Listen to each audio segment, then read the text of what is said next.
Bonsoir, mesdames, messieurs. Bienvenue dans votre émission. On fait de la télé 3.0. Belle soirée de dimanche, belle soirée Pascal.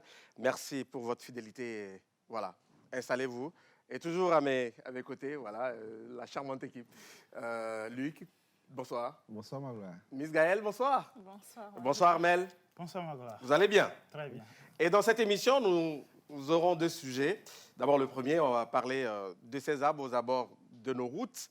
Est-ce toujours une bonne idée? On va en parler dans un instant.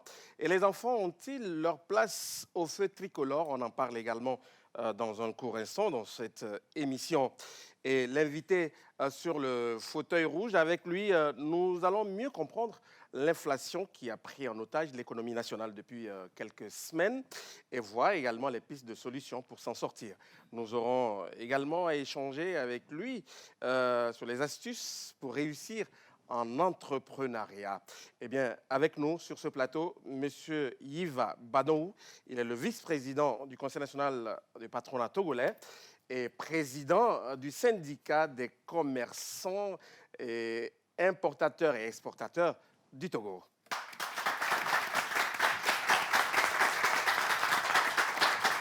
Bonsoir, président. Bonsoir Magloire. Vous allez bien? Je vais bien et toi? Oui, ça va. Merci de vous installer. Et dans la dernière partie pour les mélomanes, et comme d'habitude, nous aurons un show live avec l'artiste El Miliaro. Sinon, j'allais dire, a.k.a. Mili Mili, a.k.a. Winner. Ça sera dans un instant. Vous restez avec nous. On fait de la télé 3.0 commence maintenant.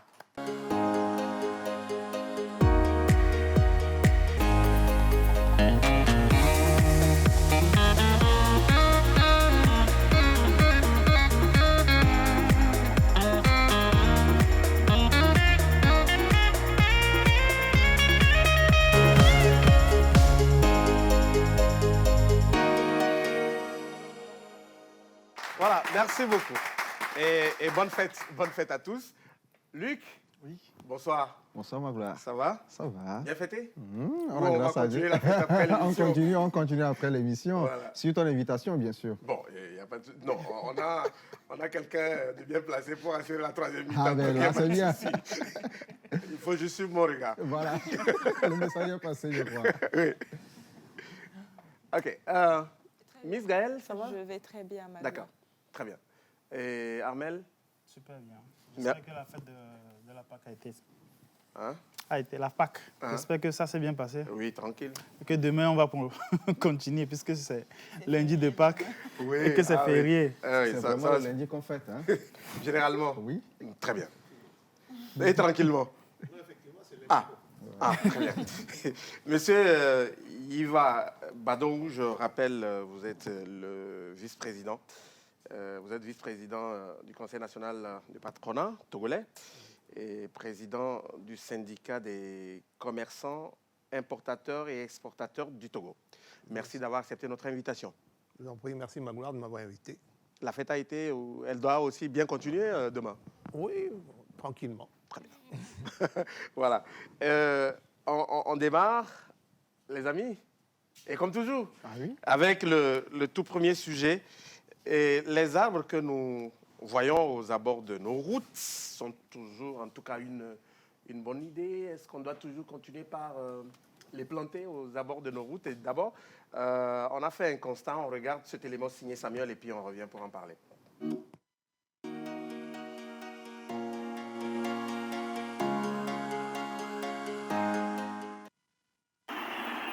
Après la pluie vient le beau temps, dit-on. Mais celle qui s'est abattue le mercredi 7 avril dernier sur Lomé, la capitale, a créé du tort à certains Togolais. Au carrefour communément appelé GTA, devant un immeuble abritant certains services, un baobab déraciné par la pluie tombe et écrase malheureusement plusieurs véhicules qui y étaient stationnés. Les dégâts matériels sont énormes. Face à la situation, les témoins appellent la mairie, les sapeurs-pompiers et l'ANASAP au secours. Ceux-ci répondent promptement pour découper le baobab et le dégager. C'est un grand baobab. Et effectivement, il fallait tout faire, bien que les camions étant déjà endommagés, on faisait tout pour ne pas les endommager de plus. Ce drame laisse plusieurs interrogations, dont celle de l'importance que l'on accorde au parking dans la plupart de nos administrations et autres services publics comme privés, et celle de la durée de vie de certains arbres qui doivent être remplacés forcément. La responsabilité relève donc de qui? Magloire et son équipe tenteront de répondre à ces questions sur le plateau.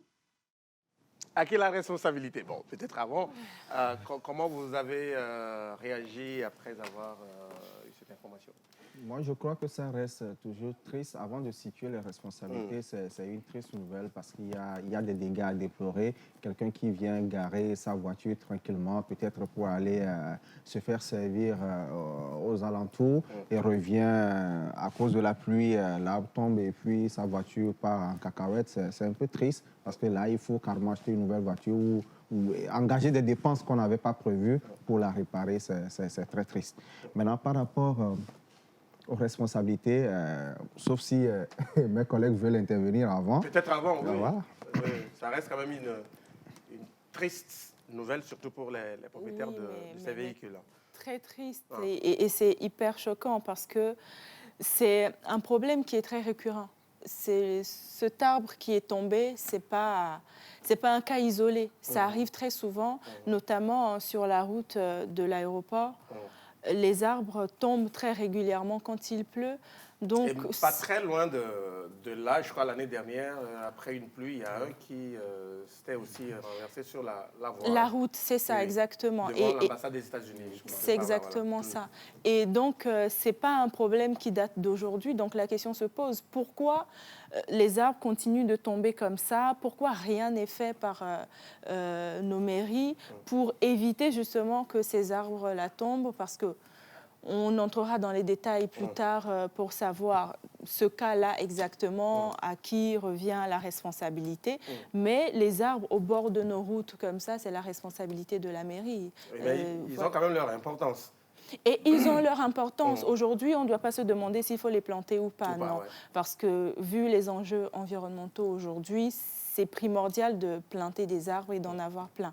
Mais maintenant, il faut suivre ces arbres-là et savoir que il y a tel arbre qui a été planté depuis longtemps. Je pense qu'il doit y avoir des experts même dans ce domaine-là pour évaluer la durée de vie.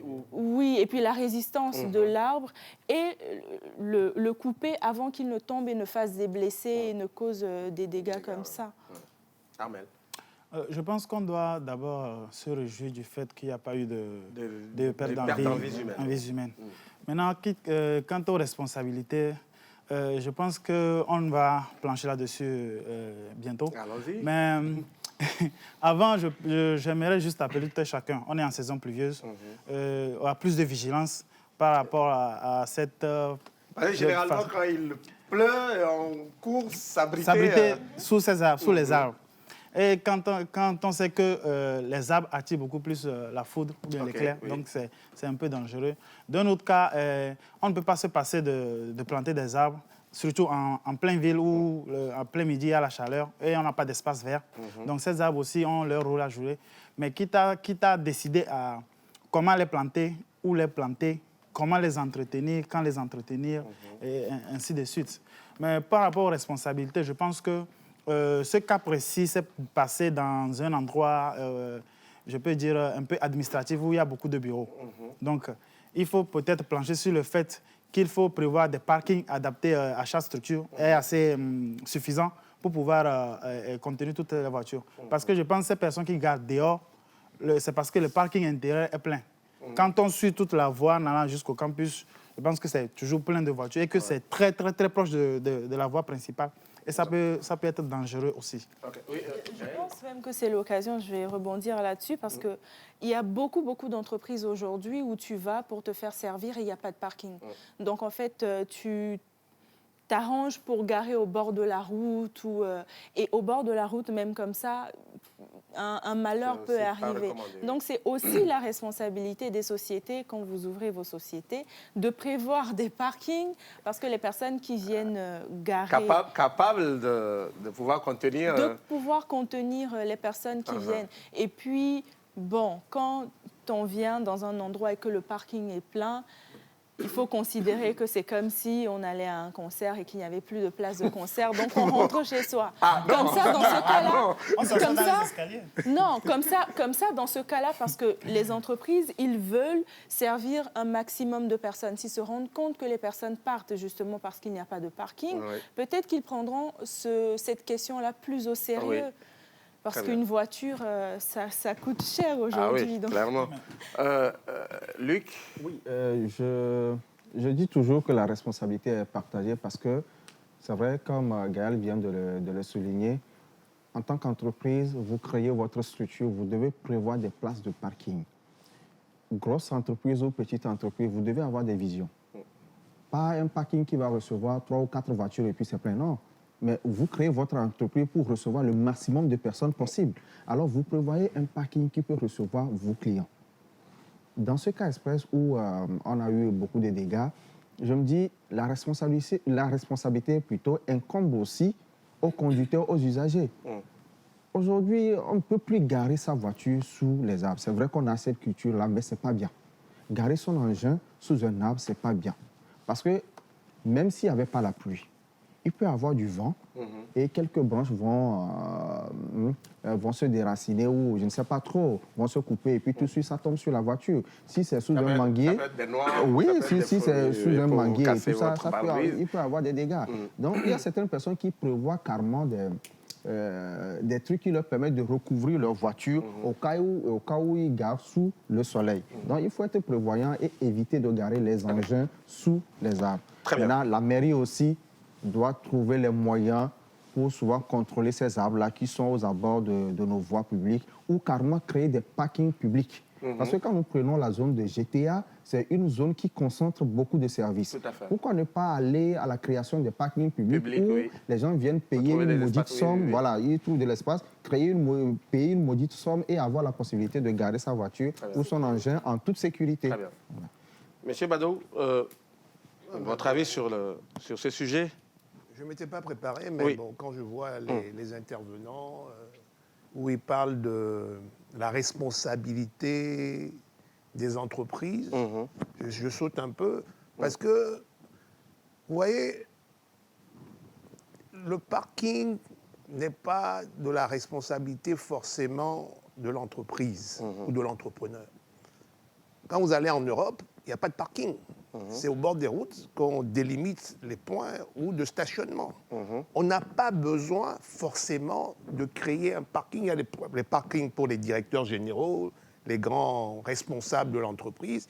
Et après, tout le monde, des fois, vous pouvez garer votre voiture et faire 10 minutes à prier avant de vous rendre dans l'immeuble où vous allez. Vous avez dit quelque chose qui est tout à fait vrai. On n'a pas à garer une voiture sous un arbre en période de pluie. Ça, c'est tout à fait normal. Quand on parle de responsabilité, je me dis, quelle responsabilité? Parce qu'il y a deux types de responsabilités qu'il faudrait situer. Ouais. La responsabilité de celui qui conduit la voiture, qui n'a pas à le mettre sous un arbre. Mais je dis que même pour mettre ta voiture sur la route, il faut une assurance. Il faut, tout à fait. Donc, quand on dit qu'il faut racheter la voiture, ce n'est pas à lui d'acheter la voiture. Parce qu'il y a une loi au Togo qui oblige tout conducteur de véhicule terrestre à moteur d'avoir une assurance. L'assurance étant obligatoire, c'est effectivement pour parer à ce genre de choses qui ne sont pas de leur volonté. Donc, celui qui a sa voiture garée sous ça un dépend arbre... aussi de la catégorie d'assurance. Non, si vous êtes en responsabilité civile, bon, effectivement. Mais bon, il faut avoir... Il y a une assurance qu'il faudrait faire. Tout risque? Non, pas tout risque. Okay. Il y a la responsabilité civile, toute simple. Il y a la personne transportée, il y a le bris de glace. Ce sont des sommes modiques. À cause de 10 ou 15 000 qu'on va vous demander de rajouter sur l'assurance, vous allez dire non. Mais c'est ces 10 ou 15 000 francs qui vont vous sauver par la suite. Il ne sert à rien d'aller payer une petite assurance pour dire qu'on a une assurance. C'est au moment où le sinistre se produit qu'on est bien content d'avoir l'assurance. Donc, quand nous nous assurons, essayons de voir si l'assurance que nous prenons va vraiment nous couvrir ou c'est une assurance de confort ou de commodité. Voilà ce que moi je peux dire. Je dirais que c'est pas parce que... Oui, mais là, est-ce que la responsabilité de la mairie n'est pas engagée dans cette situation? Mais en principe, moi, elle quand je disais... de s'occuper de ces arbres. quand on me disait ça tout à l'heure, je rigolais un peu parce que la semaine dernière, en France, j'ai vu à la télé où il y a une dame qui est partie avec une amie, où il y a un arbre qui est tombé sur la voiture. Donc, pour le moment, on dit, Dieu merci, il n'y a pas eu mort d'homme. Maintenant, en ce qui concerne la responsabilité des mairies, des municipalités, ils viennent d'arriver. Il y a d'abord les domaines de compétences, les transferts de responsabilité, d'attribution. Il y a la NASAP, il y a la mairie, il y a la grande mairie, il y a le district, il y a le gouvernement. Maintenant, il faut que... Ce sont des arbres qui sont, j'allais dire, centenaires, voire... Moi, en tant que fils de ce pays, quand je vois des arbres centenaires qui sont coupés, ça me scie le ventre. Je dis que c'est pas... Mais il faut les préserver. Et les entretenir. Et les entretenir. Ce qui n'est pas le cas. Moi, j'habite vers la région un peu au-dessus. Quand je vois des fois, il y a là les arbres qui bordent le boulevard principal pour montrer, il y a trop de branches qui débordent. Il faut les entretenir. Donc, c'est la responsabilité. Ça incombe à qui? Il faudrait qu'on nous dise clairement à qui ça incombe. Bon, aujourd'hui, les voitures sont... Ça va permettre à ce qu'on sache qui est responsable de l'entretien de ces arbres. Très bien. Parce qu'on va dire que c'est la NASAP, c'est Golf 3, c'est Golf 5, c'est Golf 6, c'est Golf 8. Non. Maintenant, je pense que ce problème a créé un problème vraiment de responsabilité à qui incombe l'entretien des arbres, l'entretien... Parce qu'il y a des routes... Et on va vous dire aujourd'hui que cette route est une route principale. Et que ça n'incombe pas à la responsabilité de la mairie. Que c'est la mairie qui s'occupe des routes annexes. Donc, c'est des problèmes de test et des problèmes de droit. Très bien. Voilà. Très bien. Donc, merci beaucoup. Très bien. Mais du coup, ça signifie en fait que les responsables, du coup, c'est les personnes qui ont garé leur voiture sous cette... Les responsables, c'est l'assurance. Oui, non, l'assurance est là pour protéger et pour intervenir suite à ces événements-là, après le sinistre. Mais avant que l'événement ne survienne, est-ce que cet événement-là, est-ce qu'il n'est... C'était pas... on n'aurait pas pu l'éviter parce que la pluie... Ça, c'est un cas de force majeure. On dit la force majeure imprévisible, irrésistible, incontournable. Oui, mais est-ce que...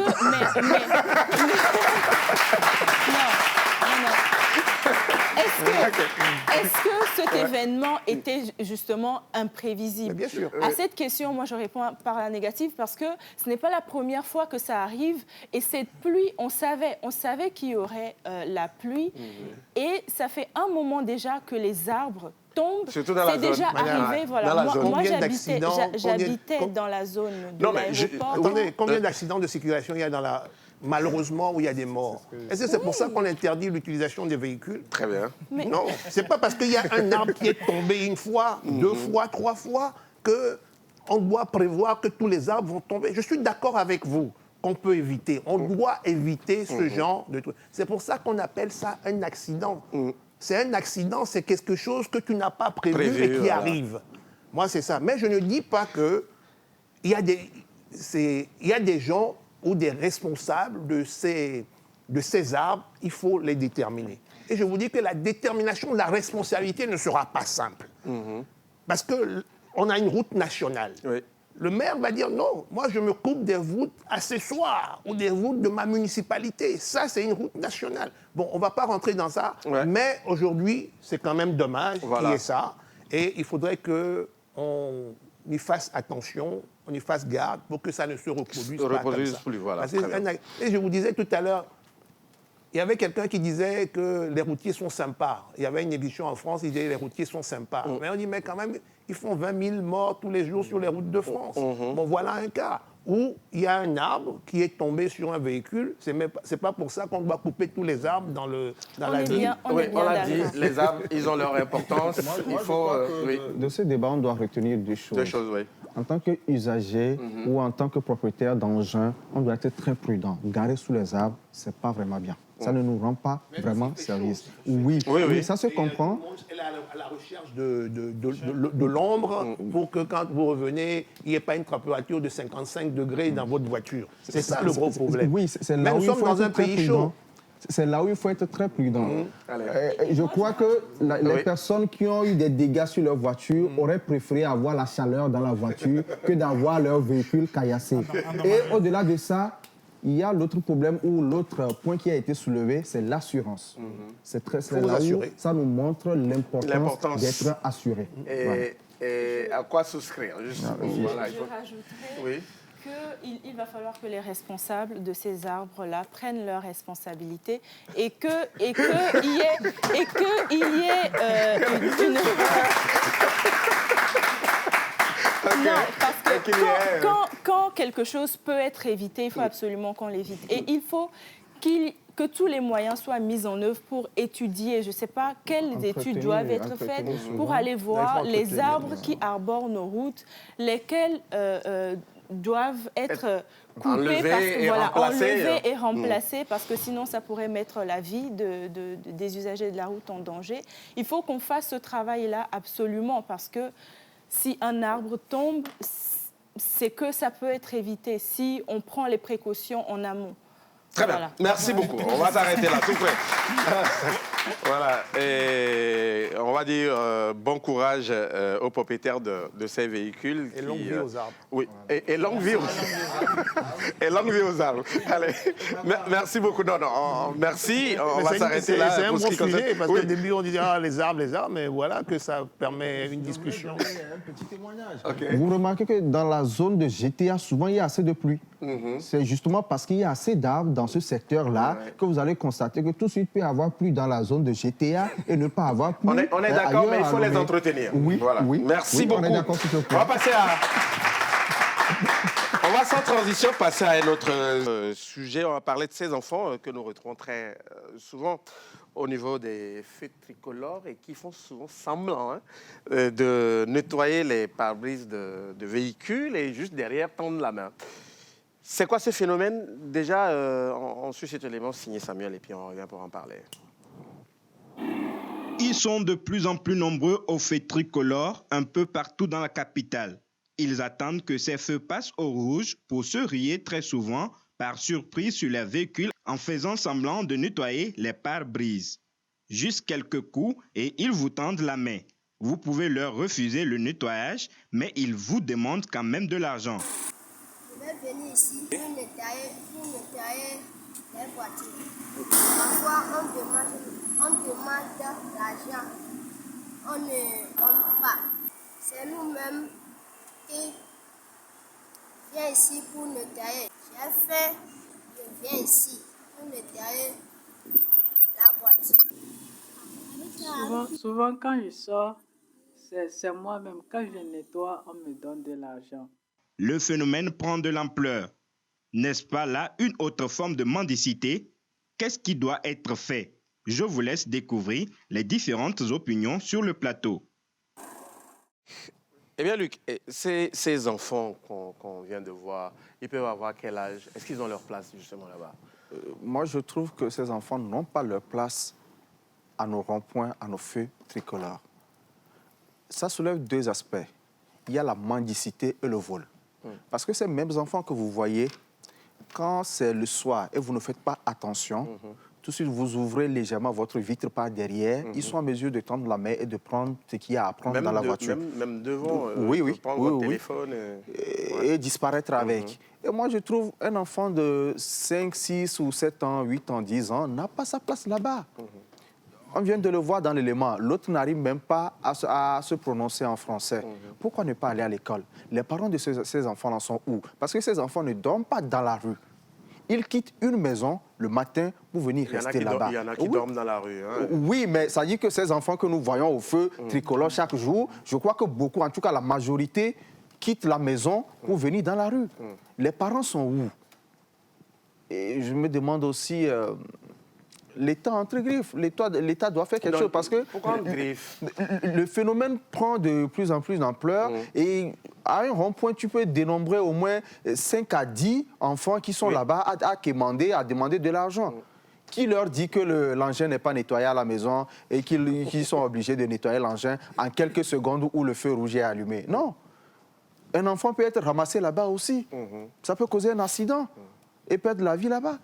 je crois que l'État doit agir pour mettre fin à ces phénomènes-là. Des mamans que nous voyons rester au feu tricolore, envoyer leurs enfants d'aller quémander de l'argent, et les mamans là sont là-bas en train de manger, je ne sais pas. Non. Je crois que c'est un phénomène qui avilit la ville de Lomé et on doit trouver un moyen pour mettre fin à cela. Très bien. Il faut absolument qu'on trouve un moyen pour mettre fin à cela. Gaëlle, oui. Mais effectivement, moi, quand je vois ces images-là, ça me brise le cœur quelque part parce que ces enfants, ils n'ont pas leur place dans la rue. Et ça soulève un autre point, c'est celui des associations qui sont censées s'occuper des enfants de la rue parce que, bon, on ne sait pas si, effectivement, ces enfants quittent leur maison pour leurs parents pour venir quémander comme ça dans la rue, ou s'ils ont fui des associations et qu'ils essayent de se débrouiller et qu'ils ont fait de la rue leur maison. Donc la question des associations aujourd'hui, elle est primordiale parce que les associations, que ce soit ceux mis en place par l'État ou les bénévoles ou les privés, sont là pour offrir aux enfants de la rue un cadre. Mais aujourd'hui, on se rend compte malheureusement qu'il y a beaucoup d'associations qui sont là pour se remplir eux-mêmes les poches et que les enfants qui sont chez eux souffrent plus que dans la rue. Donc ces enfants, au final, décident de quitter les associations, les orphelinats pour faire de la rue leur maison. Donc ça, c'est un problème aussi qu'il faut qu'on prenne très au sérieux parce que le garçon, il a dit tout à l'heure, quand j'ai faim, je viens dans la rue. Voilà. Il vient dans la rue parce qu'il a faim. C'est un enfant. Et à cet âge-là, il devrait être sous la responsabilité d'un adulte. Il faut absolument qu'on trouve une solution, que ce soit l'État, les associations, les privés, les bénévoles. Il faut qu'on fasse quelque chose pour éradiquer ce fléau-là. C'est un fléau, carrément. Un fléau. Armand. Je dirais, pour commencer, aucun enfant n'a sa place dans la rue, pour travailler ou pour mendier. Ça, c'est clair. La plupart ont entre 7, 8, 10 ans. L'école primaire est gratuite au Togo. Je pense que c'est dans le but de pouvoir... est obligatoire. Oui. Voilà, donc... et c'est pour ça qu'il y a, je pense, le ministère des Affaires sociales et de la protection de l'enfance qui est chargé de régler, si on veut, ce problème et aussi essayer de voir le travail de ces associations dont on parle. Parce que c'est vrai, il y a des associations, même si ces associations ne peuvent pas prendre en charge ou bien régler ce problème. Donc, il faut vraiment qu'il y ait une grande volonté pour pouvoir enlever ces enfants de la rue. D'autre part, moi, je pense que si on ne prend pas le problème en compte dès aujourd'hui, ces enfants deviendront un problème demain. Parce que c'est comme si nous faisons l'apologie de la mendicité ou bien du gain facile. Parce que si à 10 ans, il suffit de tendre la main, d'avoir 100 francs pour aller manger, à 20 ans, qu'est-ce que je ferais? Donc il faut tenir compte de ça, taper sur la table, prendre les taureaux par les cornes. Là, le mois passé, je pense qu'au Sénégal, ils ont rapatrié 1000 mendiants par avion. Même s'ils ne sont pas venus en avion, on les a rapatriés par avion parce que ça devenait vraiment un fléau. Ces personnes qui sont venues du Niger mendier essayaient de contaminer, si on veut, entre griffes, la jeune population sénégalaise. Donc ils ont pris ce soir... Ils ont pris... Parce qu'elle a parlé de fléau. Parce qu'elle a parlé de fléau. Voilà. Donc, ils ont pris ce soir de régler ce problème. C'est vrai que c'est radical, mais ils ont pris les responsabilités. Un début de solution. Début de solution. Je pense qu'il faut le faire.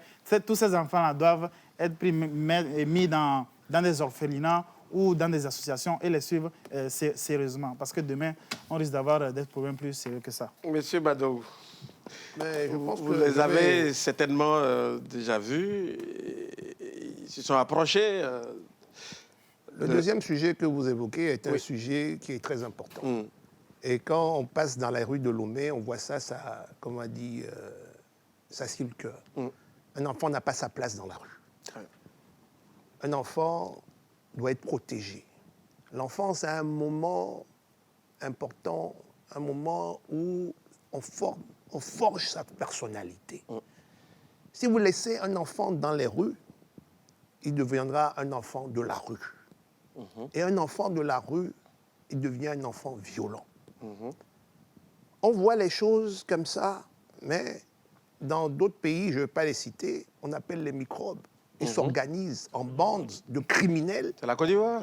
Oui, bon, moi je voyage, je vous laisse, ça sous votre propre responsabilité parce que moi je voyage beaucoup, je ne veux pas être attendu dans un aéroport où on va me dire, monsieur, venez ici. Moi, je n'ai pas dit que c'était la Côte d'Ivoire. Donc, ce que je dis, il faut éradiquer ça. Il faut éradiquer ça parce que le ministère des Affaires sociales et de la protection de l'enfance doit faire le job. On n'a pas à voir les enfants dans la rue. Si on voit des enfants dans la rue et que ce phénomène persiste et continue, c'est qu'il y a un travail qui n'est pas fait quelque part. Un enfant qui est dans la rue, on les ramasse et on prend, il y a le ministère, il y a les centres que l'État a mis en place pour s'occuper de ça. On va les prendre et on les met là-bas. Si les parents les ont abandonnés, il faut qu'on s'occupe, on les place, on les forme. Parce que si la jeunesse de demain est dans les rues, je ne sais pas comment on pourra développer notre pays. Ça, c'est un. De deux, nous sommes dans un moment de phase de développement économique. Un investisseur étranger qui vient et qu'au feu rouge, il est assailli par des enfants, ce n'est pas bon pour l'image du pays, ce n'est pas bon pour l'image de la ville. Ça veut dire que dans votre pays, il y a une misère galopante, les gens sont désœuvrés, les enfants sont dans les rues, c'est pas bien. Or, c'est loin, il y a des parents qui ont renoncé. Moi, je demande ce phénomène, j'ai posé la question à des gens. On m'a dit que des enfants sont abandonnés ou des parents les ont laissés, ils ont disparu. Donc, ils se débrouillent. Il faut aller parler avec ces enfants. Ceux qui ont des familles, ceux qui ont les ramener à la maison, il y a certains qui n'ont pas de famille, qui sont venus de leur village pour s'installer à Lomé. Donc, il faudrait les accompagner dans une formation, les accompagner dans tous les sens pour qu'ils deviennent des hommes de demain responsables sur qui nous pouvons compter pour le développement de ce pays. Très bien. Et ce n'est pas fini.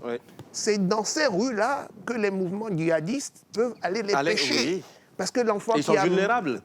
Ils sont complètement vulnérables. Et un enfant ne fait pas la différence forcément entre quelqu'un qui veut le manipuler et quelqu'un qui veut l'aider.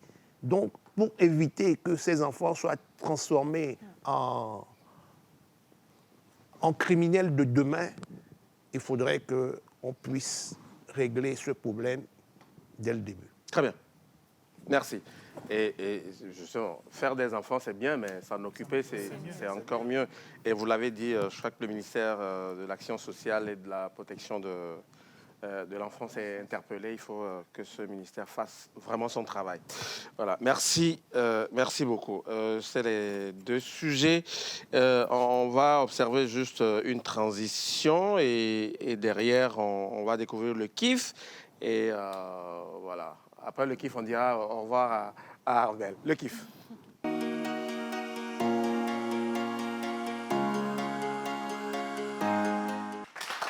Retour sur le plateau, toujours avec la même équipe. En fait, de la télé 3.0, Luc, Assis, Miss Gaël, Armel et notre invité, M. Bado, qui est toujours là sur ce plateau. Non, on va parler kiff et souffrir qu'on retourne dans la rue, mais cette fois-ci pas avec des enfants, mais avec un adulte. Qu'est-ce qu'il fait et pourquoi il a retenu ton attention, Gaëlle? Il a retenu mon attention parce que justement, il n'a jamais voulu tendre la main pour manger. Okay. Il s'appelle Monsieur Adabounou. Il est commerçant depuis 35 ans. C'est l'un des premiers à vendre au carrefour d'Ekon avant que les Haoussa ne viennent investir les lieux. Il est...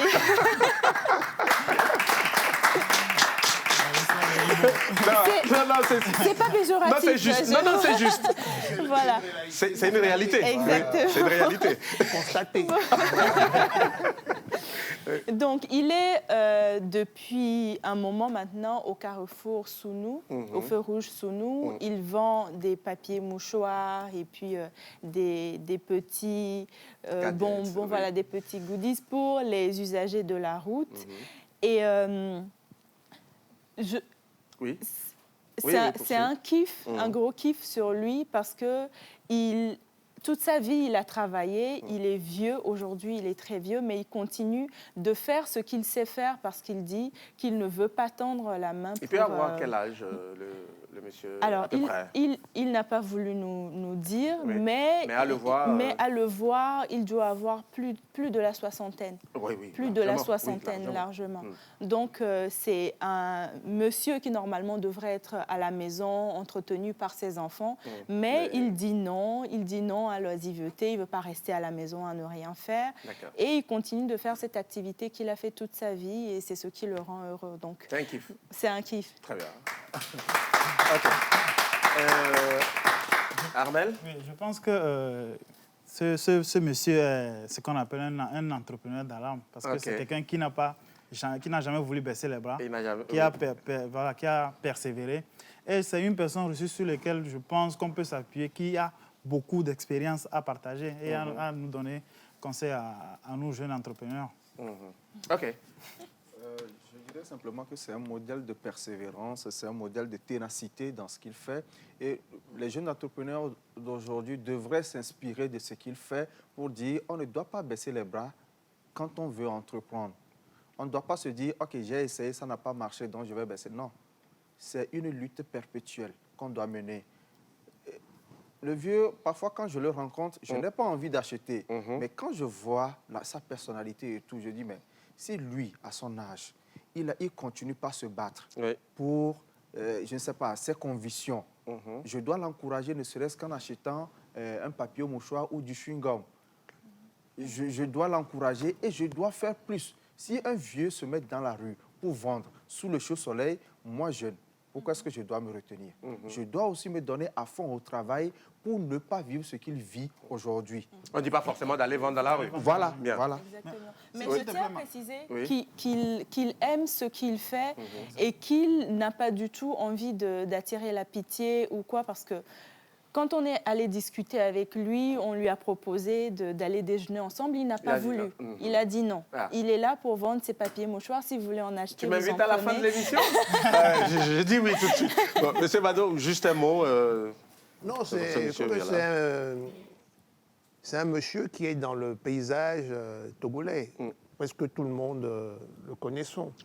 Le Carrefour, moi, là où vous dites qu'il est maintenant, la maison de mes parents est en face de Stounou, que je connais. C'est un monsieur pour qui, comme vous dites tout à l'heure, même quand on n'a pas envie d'acheter, on voit que son âge avancé, on achète quelque chose pour l'aider. Voilà.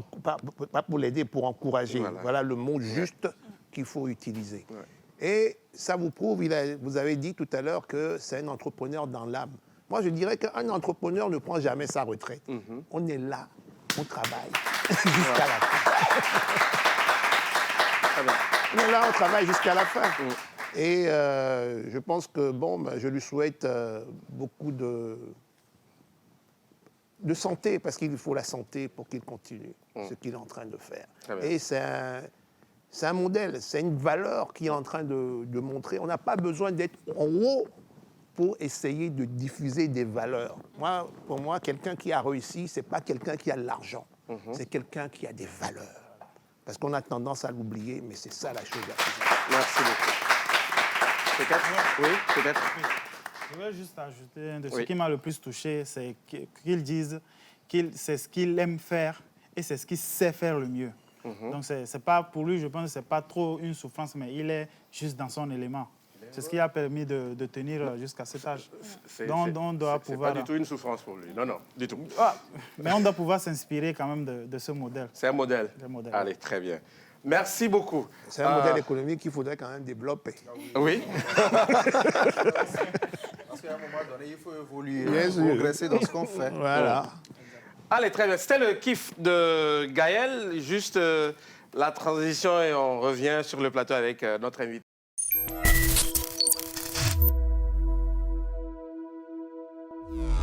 Empreinte by Zara Shop est un espace spécialement dédié à l'originalité. Tout pour l'habillement, des chemises aux costumes, passant par les chaussures et tous les accessoires de mode, le tout de marque Zara, toutes tendances confondues, hommes, femmes et enfants.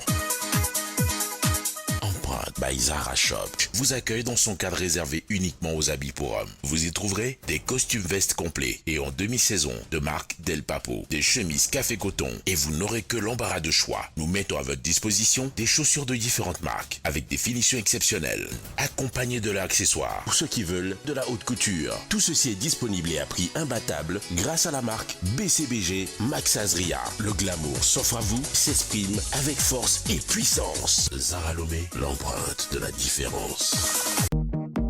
À l'ère du numérique et du partage instantané de l'information, le marketing digital est aujourd'hui un moyen de communication essentiel pour les entreprises. Pour réussir, les plus belles marques font appel aux meilleurs experts de l'influence. Cela permet d'accroître leur notoriété, de développer leur communauté ou leur vente de manière massive. Faites du marketing digital un levier clé de développement pour votre entreprise. Contactez FG Influence plus 228 70 48 52 39.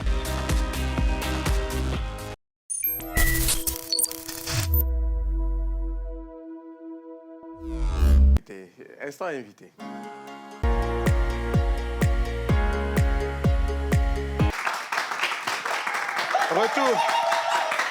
Retour sur le plateau de cette émission, toujours avec la même équipe et l'école Les Âmes qui nous accompagne. Merci les amis d'être là. Maintenant, nous allons nous tourner vers notre invité pour le sujet, en tout cas pour lequel il est là. Monsieur Iva Bado, je rappelle, il est vice-président du Conseil national du patronat togolais, président du syndicat des commerçants importateurs et exportateurs du Togo. On va parler inflation. Monsieur Bado, vous l'avez aussi constaté, vous la vivez comme tous les Togolais. Depuis quelques semaines, eh bien, on parle de la vie chère. Vous qui êtes dans le secteur privé, est-ce que vous pouvez nous expliquer un peu ce qui justifie la hausse sur les, prix, les produits aujourd'hui dans notre pays? Mais la hausse des produits dans nos pays, il y a deux facteurs. Il y a un facteur international et un facteur interne, ou j'allais dire climatique. Les prix, il y a d'abord la guerre en Ukraine. Le monde est un village planétaire et maintenant on sent que nous sommes vraiment un village planétaire où quelque chose arrive immédiatement, ça réjaillit sur nous. Et en 6 mois, le prix du pétrole, du baril du pétrole a été multiplié pratiquement par 2 en 6 mois. On est tourné aux alentours de 40, 47 dollars. Maintenant, on est à plus de 100 dollars. Donc, ça a entraîné la hausse du coût des matières premières, le transport, parce qu'on sortait aussi de la Covid.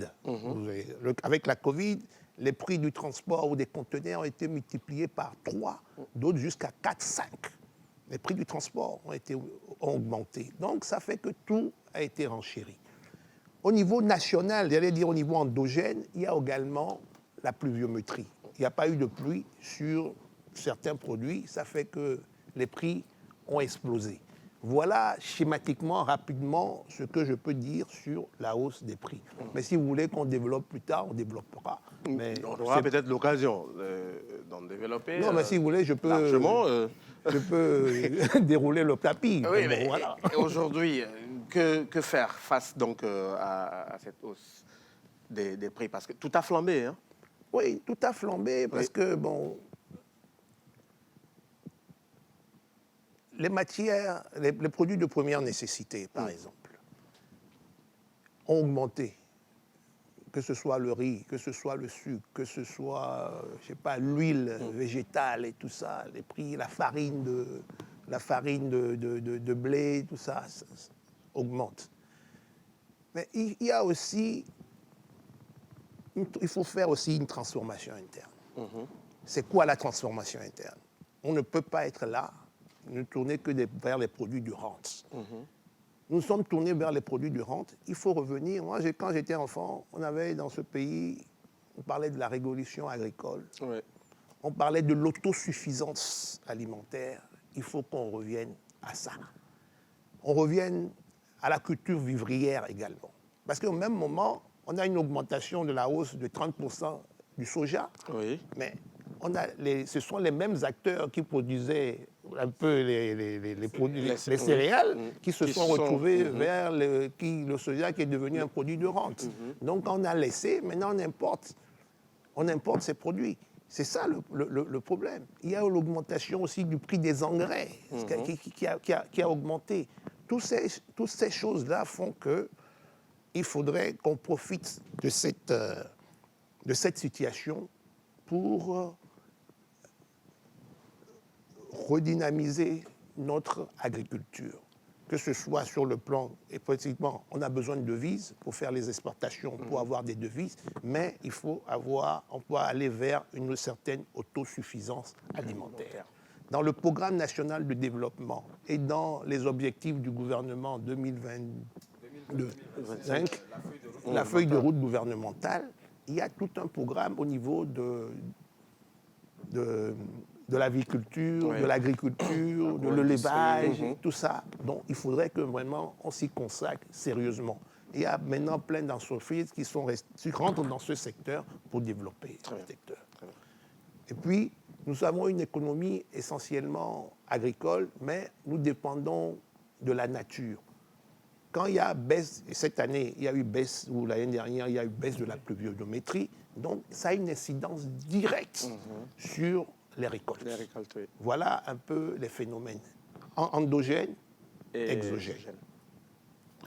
Luc ? Oui, je crois que plusieurs projets déjà sont mis en œuvre ou sont mis en branle dans ce sens pour permettre à l'agriculture de retrouver ses lettres de noblesse. Maintenant, ce que moi je veux savoir, vous qui êtes dans le secteur privé, vous qui avez l'expérience de la chose, qu'est-ce que vous pensez que le pays peut faire aujourd'hui pour dynamiser davantage la consommation locale? Parce qu'on a l'impression que le Togolais lui-même ne veut pas consommer ce qui est produit ou ce qui vient de chez lui. On se dit, OK, ça vient de, je ne sais pas, à Gbadarono, pourquoi est-ce que je dois faire confiance?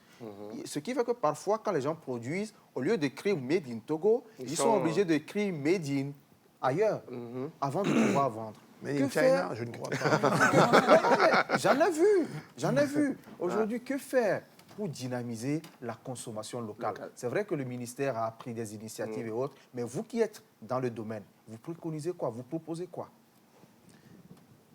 Pour développer la consommation locale, il faut d'abord déterminer les produits qu'on veut promouvoir, les produits qui ont un avantage compétitif.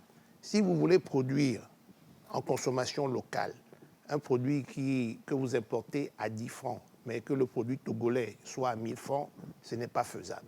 Parce qu'au bout de la chaîne, il va y avoir la promotion de la consommation locale, mais c'est le consommateur final, c'est le consommateur in fine qui paie. Mais dans certains pays, on a eu en Europe le programme agricole commun, le PAC. Ça a été fait à coup de subventions. Nous sommes dans une zone où il y a l'UMOA, nous sommes dans une zone où il y a la CEDEAO, et je pense que ces deux entités économiques marchent très bien. On peut décider qu'au niveau de l'UMOA, il va avoir un programme agricole commun où on veut subventionner. Parce que ces économies sont devenues compétitives, où certains même y vendent et après ils sont subventionnés par leur gouvernement. Donc il faudrait qu'on arrive à ça pour aider les entreprises locales, pour aider la consommation locale. La consommation locale aussi, il faudrait que nous, chefs d'entreprise qui rentrons dedans, puissions faire des efforts pour que les produits que nous produisons soient d'abord aux normes, parce que les produits ne sont pas aux normes. Les produits ne sont pas aux normes, que les produits soient aux normes, qu'il y ait sur la qualité, sur l'emballage. L'emballage, voilà. Parce qu'on a un gros problème d'emballage. Mais ce problème d'emballage, il existe que dans les pays, j'allais dire, moi je dirais que c'est francophone. Ouais. Parce que dans les pays anglophones, ils font fi de ça. Ils font fi de ça. Nous, on a dit, bon, on doit bien empaqueter, c'est beau, on doit mettre la ficelle autour avant qu'on ne consomme. Mais les anglophones, eux, ils font fi de ce... Donc, il y a tous ces phénomènes-là qu'il faudrait voir pour développer la consommation locale. La consommation locale, c'est une question de... Il faut changer de logiciel. pour dire que, bon, OK, moi j'ai le riz paddy au Togo, je ne vais pas manger le riz venant de Thaïlande, un peu parfumé et tout ça. Il faudrait que nous arrivions à consommer nos produits que nous produisons dans nos pays. Et ce n'est pas le cas. Le riz togolais, on considère, oh, c'est un riz au niveau diététique où, j'allais dire, ça est très bon. Très, très bon. Quand les gens, on mange, moi, on m'en a fait goûter, j'ai dit, mais ça n'a rien à rivaliser avec un basmati. Vous voyez, ça n'a rien plutôt pas rivaliser, ça rivalise plutôt avec le basmati qui a un excellent riz. Vous voyez, c'est ça aussi. Et c'est quoi que c'est au niveau, j'allais dire, fiscal qu'il faudrait... Oui, voilà. Il faut essayer d'être un peu souple. Oui, bien sûr, bien sûr. Il faut essayer d'être un peu souple, de donner des avantages compétitifs aux producteurs togolais. C'est ce que le gouvernement a fait à travers le Code des investissements, où on donne beaucoup d'avantages et on accompagne. Maintenant, il faudrait que également ces produits soient référencés. Je vais vous donner l'exemple du Maroc tout à l'heure. Le Maroc a vu quels sont les produits de grande nécessité ou de grande rotation que le Maroc importe. Et on a vu quels sont ces produits qui ont un avantage compétitif. Une fois déterminés, ils ont vu avec les distributeurs qui ont vraiment fait la promotion, les grands distributeurs. Ici, on a quoi? On a Ramco, on a... Sans faire de la publicité, en tout cas. Non, mais ce sont des... On n'a pas besoin de leur faire de la publicité. Ils ont pignon sur rue, ils existent. Il y a deux chaînes, il y a Ramco et Champignon qui font la distribution. Et puis, il y a aussi des magasins togolais. Moi, je fais la promotion des Togolais aussi. Il y a Concorde, qui font des Togolais qui se sont battus pour essayer d'être dans ce réseau de grands distributeurs qui n'est pas facile. Donc, ces grands distributeurs marocains, parce qu'au Maroc, la distribution est détenue par des Marocains qui sont conscients, qui pas puissants, qui sont conscients qu'il faut développer les produits marocains. Et ils ont fait la distribution à travers leur chaîne de supermarchés pour faire connaître les produits aux Marocains et qui marchent bien. Voilà le secret. C'est-à-dire qu'on ne va pas inventer le fil à couper le beurre. D'autres pays l'ont fait et ça a marché. Il faudrait qu'on soit dans leur pas et redimensionner à la taille de notre pays. Très bien. Armel? Oui, Armel. Comment est-ce qu'on doit s'y prendre pour diminuer cette dépendance surtout alimentaire vis-à-vis de l'extérieur? Parce que quand on sait que le riz vient de l'extérieur, l'huile, pratiquement toutes nos denrées alimentaires viennent de l'extérieur, et que comparé au Made in Togo qui coûte beaucoup plus cher, comment est-ce qu'il faut faire pour réduire cette dépendance vis-à-vis de l'extérieur? Parce que si on ne réduit pas cette dépendance, on ne peut pas insuffler cette envie et cette volonté aux Togolais de soutenir ou bien de consommer véritablement du Made in Togo. Bon, moi, je dis, déjà, pour le riz, on n'a pas beaucoup de terres qui sont destinées à la production du riz. Le Togo viendra toujours, on aura toujours à importer. Mais il faut diminuer, parce que ce sont nos devises qui partent à l'extérieur. Donc, comment faire pour diminuer ça? C'est ce que vous voulez dire. Mais bon, il faut augmenter la production nationale, la production locale. Est-ce qu'on doit aller vers la culture vivrière ou aller vers les cultures de rente pour exporter vers l'extérieur? Non. Moi, à mon avis, parce que bon, il y a des problèmes macroéconomiques. Moi, à notre niveau, moi, je suis président du Simpesto, qui est le syndicat des commerçants, importateurs et exportateurs du Togo. Bon, on essaie quand même de voir. Moi, nos commerçants aujourd'hui, nos membres, font du développement de ça. Par exemple, il y a les tomates qui sont produites au Togo. Donc, nous appelons nos membres à distribuer également les produits togolais. Parce que nous ne sommes pas que des commerçants capitalistes. Nous sommes des entreprises citoyennes. Nous vivons dans un environnement où il y a nos frères et sœurs qui sont togolais. Quelqu'un disait avant, personne ne viendra de l'extérieur pour pomper ce pays à notre place. Et ça, avec le temps, on en a encore pris plus conscience qu'il faudrait que c'est nous-mêmes qui devons travailler pour développer notre économie, pour développer nos pays. Gaëlle? C'est ça. Oui, je pense qu'aujourd'hui, on est de plus en plus conscient que pour lutter contre cette inflation, il faut promouvoir la consommation locale. Mais moi, j'aimerais revenir au contrôle. Parce que je pense que rassurer les consommateurs passe par là aussi.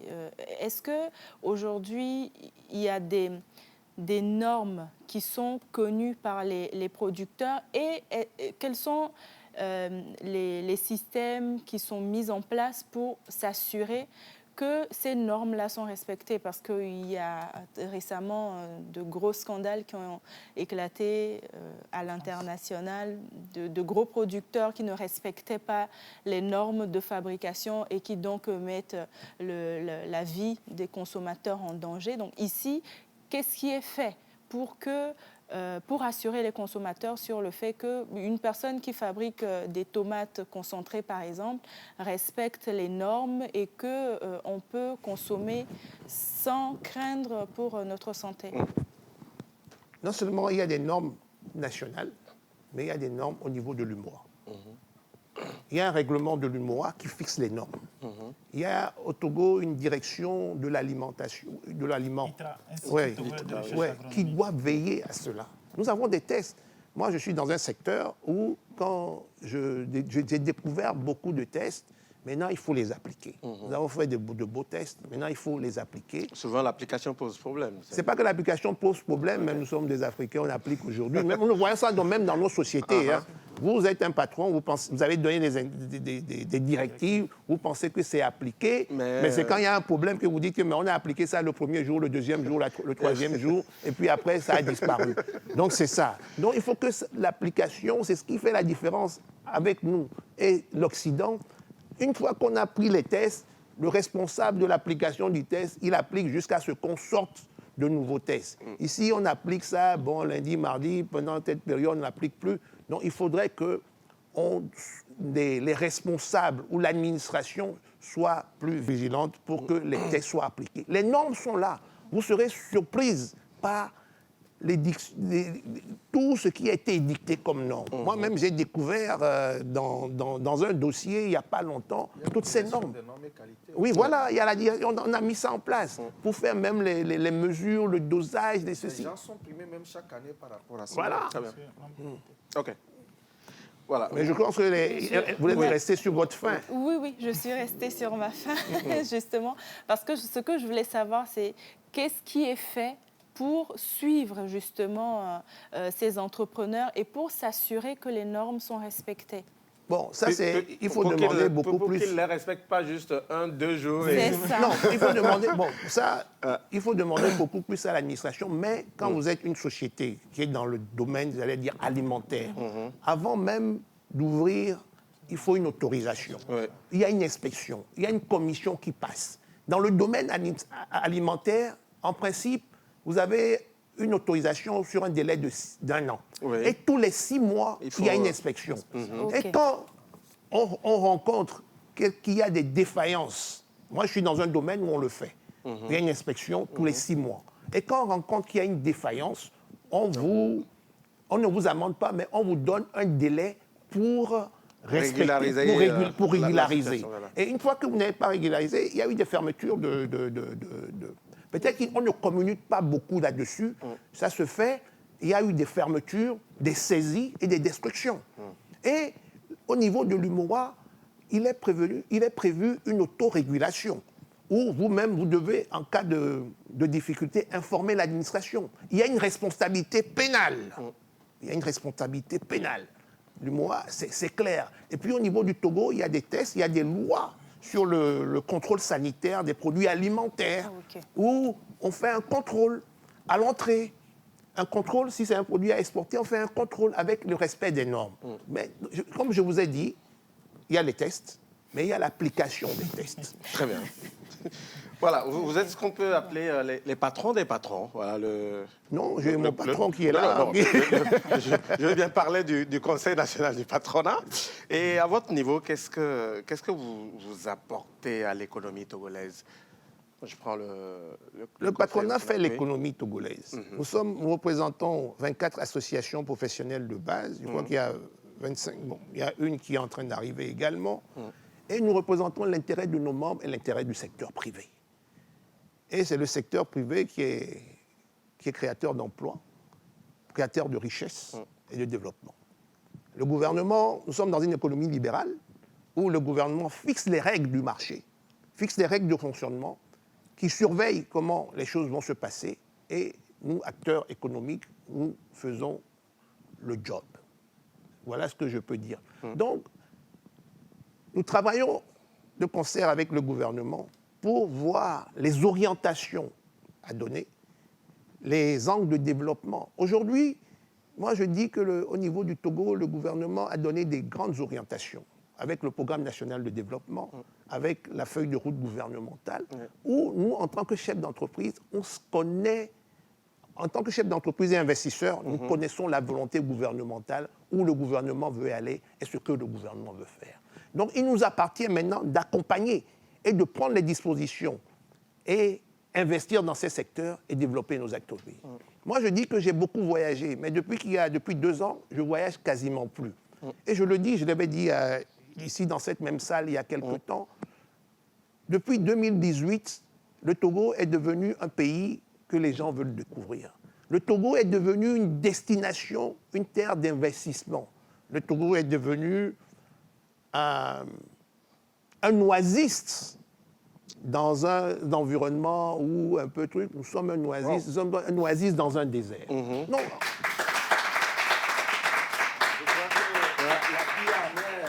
Une illustration. Non, quand on le dit comme ça, moi je suis rentré au Togo en 1990.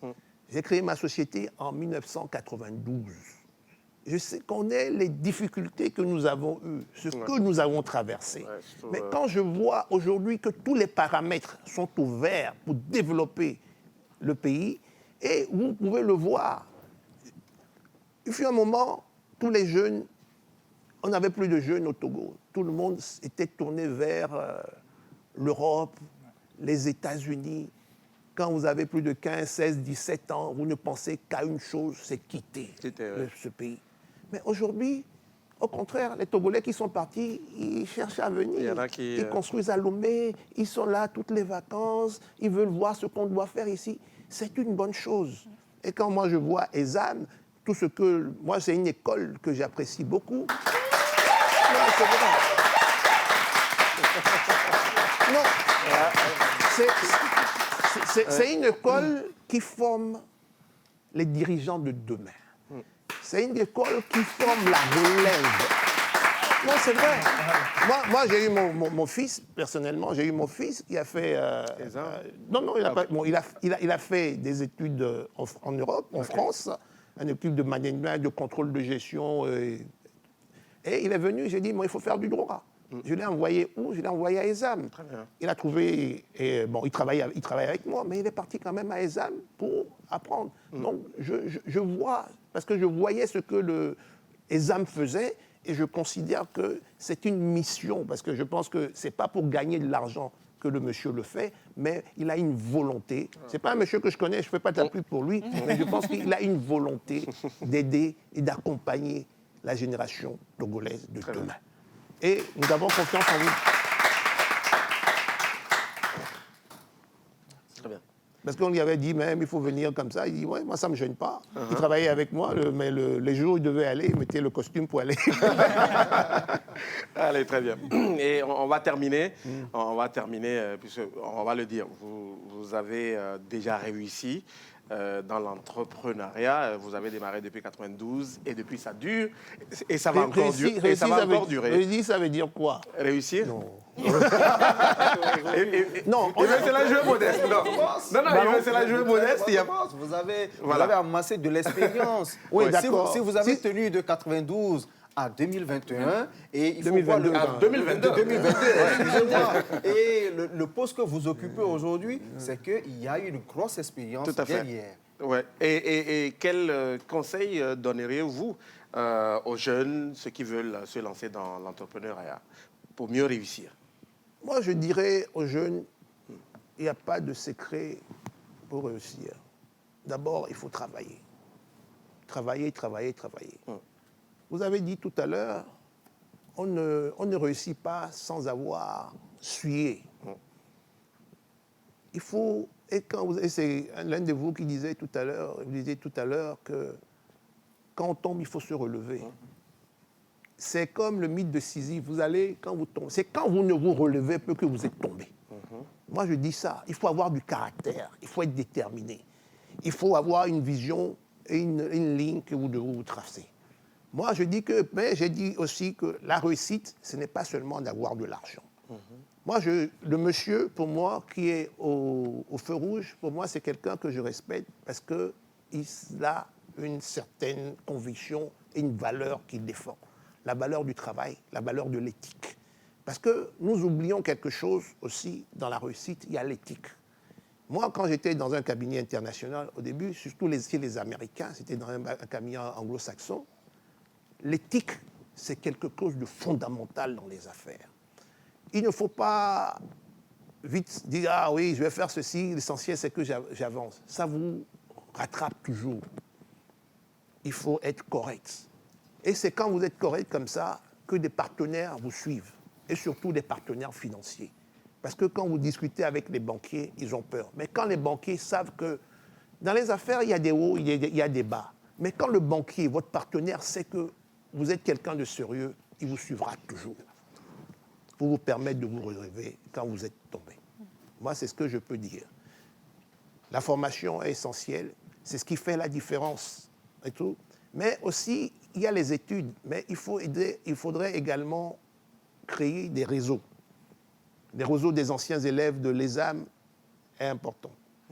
Le réseau des anciens élèves est important. C'est pour ça que dans les écoles, j'avais un ami, il a fait Harvard aux États-Unis. Son professeur lui a dit, il y a 4 jours dans l'année, au cours de votre formation de 5 ans. Si vous êtes toujours vivant, même si vous êtes mort, si vous n'êtes pas mort, si vous êtes vivant et que sur une civière, il faut qu'on vous amène ici.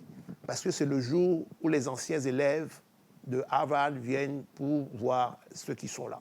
C'est là que vous échangez de cartes et que vous faites votre réseautage.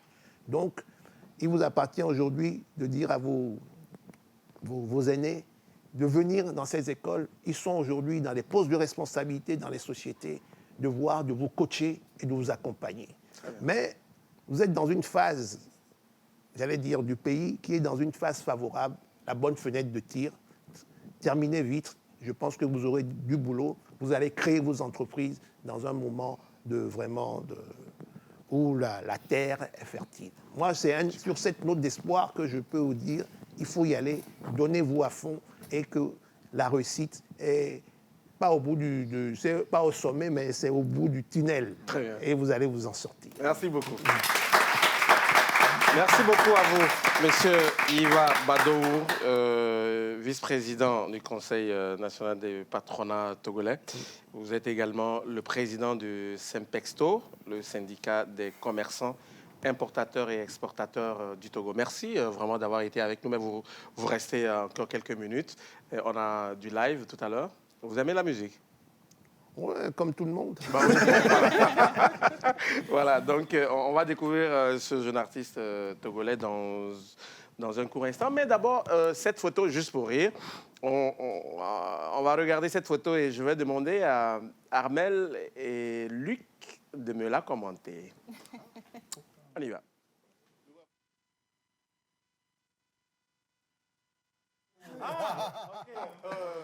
Oui, cette image... Oui, allez-y, Armel. Gaël, Elle peut Gaël? vouloir dire quoi? Non, c'est pas Gaël. Ah, ok. Non, en fait, je pense qu'elle est en train de...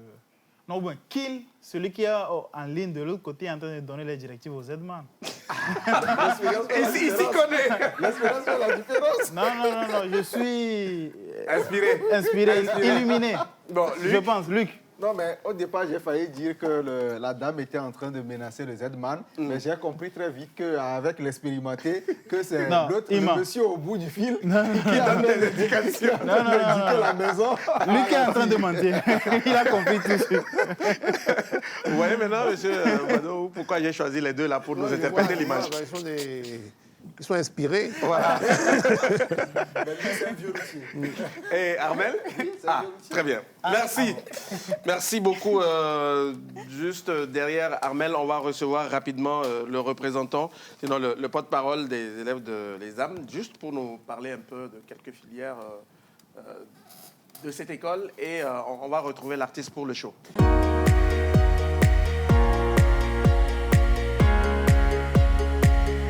Voilà, juste derrière Armel, on reçoit M. Ila Daniel, étudiant en première année de droit, responsable section journal de l'association des élèves de l'ESAM.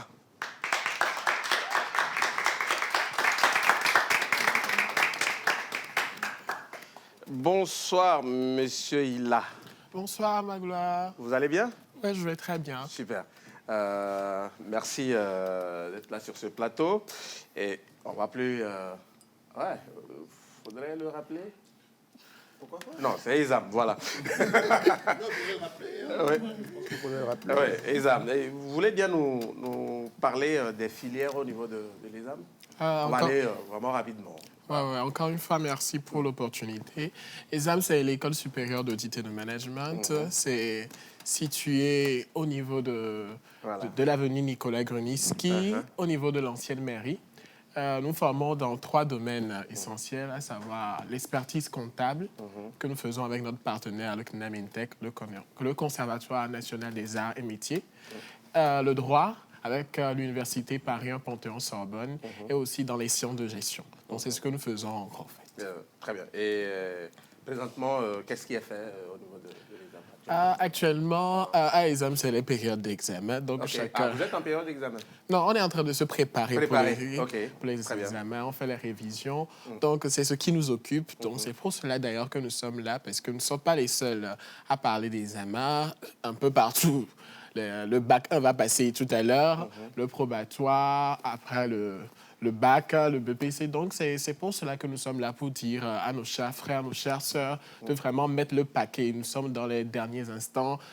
Chaque cours doit être bien révisé, de faire beaucoup d'exercices, de donner, parce que à la fin, c'est notre vie que nous jouons. Il est vrai que nos parents investissent beaucoup. Nous devons leur donner un résultat, mais c'est notre vie que nous jouons. Nous devons nous préparer. Monsieur disait tout à l'heure que ce pays, nous sommes dans un moment très favorable au pays. Nous ne devons pas rater ça parce que je me rappelle, mon père me dit toujours, si tu échoues une année, c'est que tu rates une année de salaire. Donc...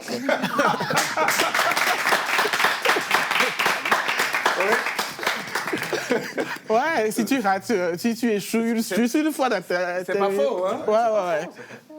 Ouais, donc il faudrait qu'ils se mettent au travail parce que récemment, on était dans certaines écoles, les enfants, ils sont désœuvrés, il faudrait qu'ils mettent de paquet. Et surtout, ceux qui sont en terminale, commencez déjà à prévoir ce que vous allez faire après. Orientez-vous, réfléchissez, commencez pas à vous approcher de professionnels, d'aller sur Internet, faire des recherches pour savoir ce que vous allez faire parce que faire l'orientation après le bac, c'est assez difficile, il faut commencer très tôt. Donc, c'est pour cela que nous sommes là. Très bien. Merci beaucoup. Merci beaucoup à vous.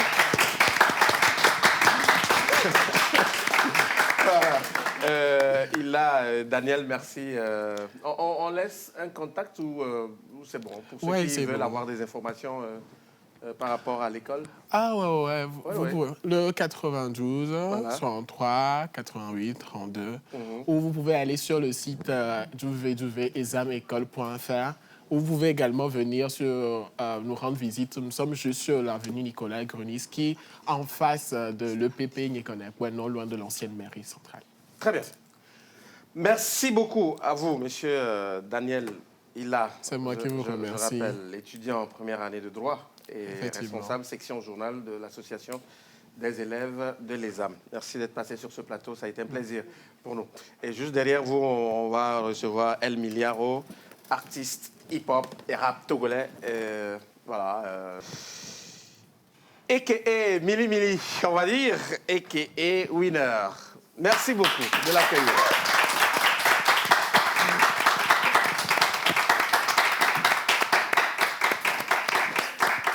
El Miliaro, bonsoir. Bonsoir, Magloire. Ça va? Oui, ça va. C'est la grande forme, hein, on va dire. En forme. Joli costume. Hein. Ah, merci beaucoup. Voilà. C'est Pâques. Oui, c'est Pâques. Donc, voilà. Merci beaucoup. El Miliaro, début 2013. Oui. Et ça fait combien d'années? Ça fait beaucoup. Hein. Il a raté, il a échoué. Ça fait 9, je veux dire. Ah bon, ok. Mais bon, Ça, c'est officiellement. On Officiellement. a commencé depuis. Ouais. On a commencé avant. Voilà. Et un album, Winner, lancé Winner. En octobre dernier. Ouais. Et aujourd'hui, c'est quoi ton actualité? Déjà, demain, il y a un clip avec un de mes gars qui est en France qui va sortir. OK. Et le week-end qui va suivre, il y a le clip avec Mike Flem aussi qui va sortir. À part ça, il y a l'album qui est toujours en vente. Donc, on continue la promo. Ils achètent? Ouais.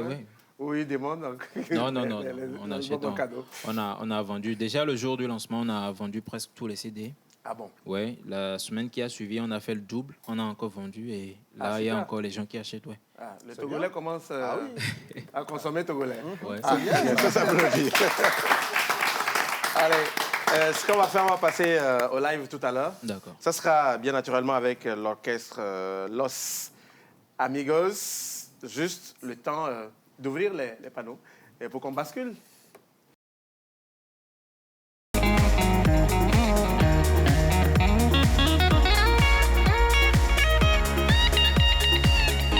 À présent, nous allons donc suivre le show live avec El Miliaro.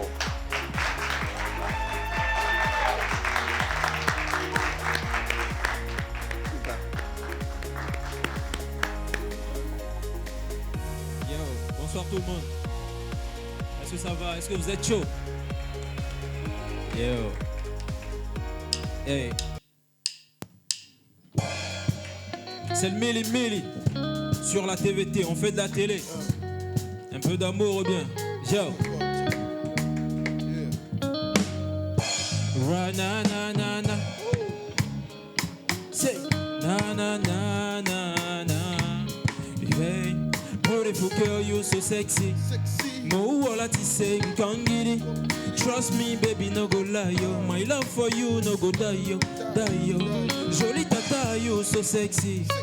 Mo wala ti say can't get it. Trust me, baby, no go lie yo. My love for you no go die yo, die yo.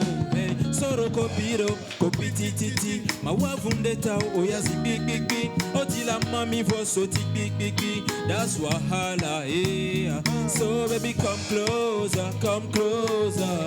Ay, ay, ay, ay, nama possible lembo, a Range Rover. Ever game over? Say, baby, oh, baby. Honey, oh, honey.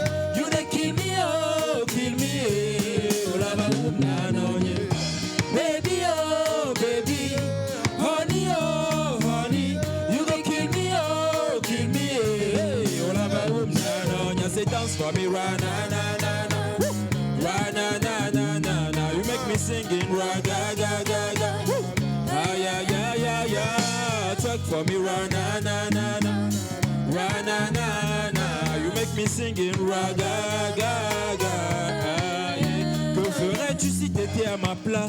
Tu ferais pas mieux donc reste à l'écart. Hey, tu m'as zappé, d'autres m'ont soutenu. Aujourd'hui ça va rester à l'écart. Que ferais-tu si t'étais à ma place? Tu ferais pas mieux donc reste à l'écart. Hey, tu m'as zappé, d'autres m'ont soutenu. Aujourd'hui ça va. Do it for my friends, do it for my homies. We hustle every day, sky's not the limit. Il est temps de rallumer ton étoile. Demande-toi quand tu partiras, qui se souviendra de toi, yeah, yeah. Do it for my friends, do it for my homies. Hustle every day, sky's not the limit. Il est temps de rallumer ton étoile. Demande-toi quand tu partiras, qui se souviendra de toi, yeah, yeah, yeah. Say, baby, oh, baby. Honey, oh, honey. You don't kill me, oh, kill me, eh. Oh, la, ba, oum, na, no, yeah. Baby, oh, baby. Honey, oh, honey. You gon' kill me, oh, kill me, eh. Oh, la, ba, oum, na, no, yeah. Say, dance for me, right, na, na, na, na. Right, na, na, na, na, na. You make me singing, right, ga, ga, ga, ga. Ay, ay, ay, ay, ay. Twerk for me, right, na, na, na, na. Right, na, na. You make me singing, right, ga, ga, ga. Ay, ay, ay, ay, ay. Hey, Millie real nigga. Millie real G and Wabane nigga. We get you represent. Petit de fan kokwa me wanna pan nigga. Money, money on my mind. It's why I work every time. Nim turn à tes quoi m'aider parce que m'y a pas m'aider m'yava wena. Ah, yeah. No come mito gwe va chien gwe m'date imaginer. famille, les voix de l'argent, la leche, imaginez. Hey, gardez au meñe kuno vigne michena do imaginez. Donc nous que maté ou quoi mais que dit la blé coupisigna t'allez imaginer. Hey, rien à foutre d'image. Je dois me faire des sous, je prends de l'âge. Je viendrai récupérer mes papiers au retour. Gardez, j'ai pas de temps, monsieur l'âge. Hey, Rambo. Après la pluie, t'as les Rambo. Faut que tu taffes seul l'agent Rambo. Tu peux beau être musclé ou être Rambo. C'est baby, oh baby, honey, oh honey. You dey kill me, oh la ba na na yeah. Baby, oh baby, yeah. Honey, oh honey.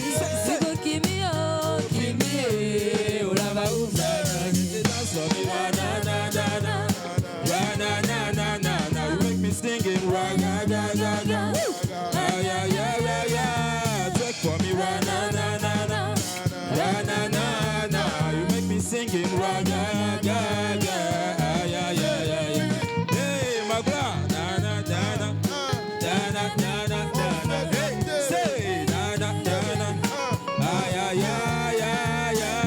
Na na na na, na na na, you make me singing right.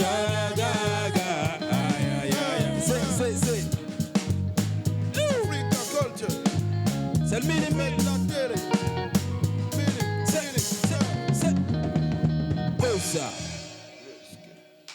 Alors les gars, ça peut aller.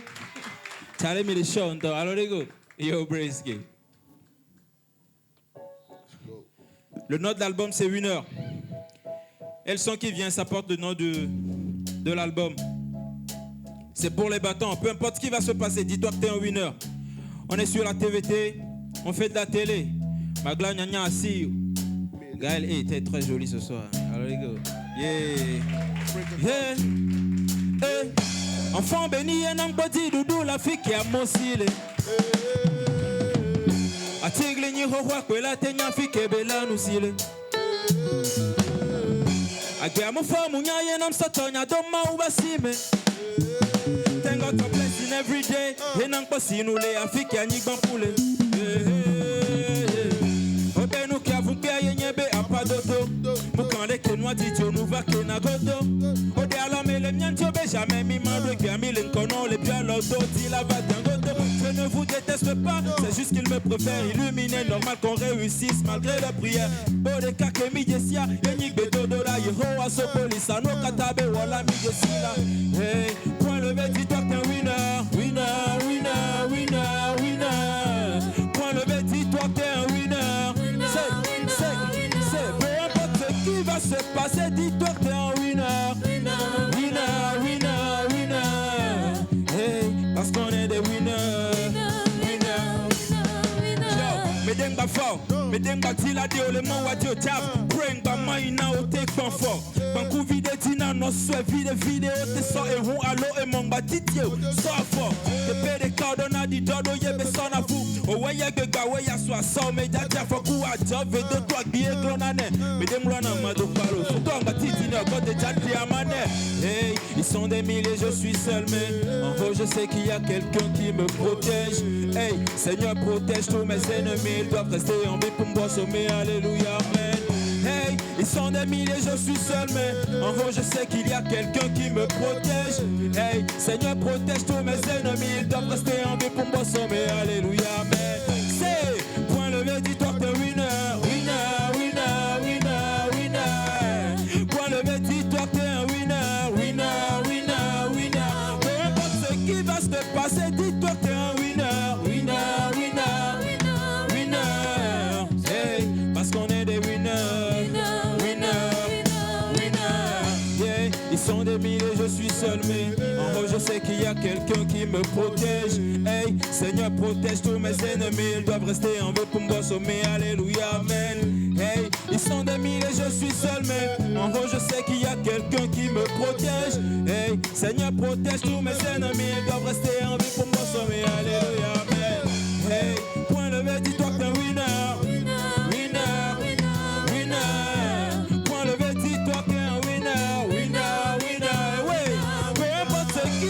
Passer, dis-toi que t'es un winner. Winner, winner, winner, winner.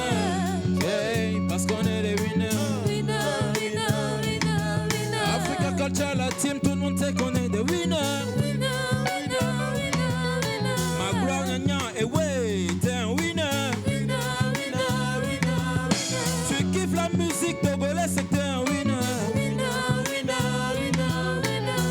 Gaël, je t'ai pas oublié, t'es un winner. Hey, tous ceux qui supportent Mili Mili, hey, vous êtes des winners. On est sur la TVT, donc on est des winners. Charmant public, je vous aime beaucoup, vous êtes des winners. Toute l'équipe de la TVT, vous êtes des winners. Los amigos, hey les gars, vous êtes des winners. Africa Kochaba Mili Mili, ouais, je suis un winner. Tu kiffes la musique de voler, c'est que t'es un winner. Hey, parce que vous êtes des winners. Winner, winner, winner.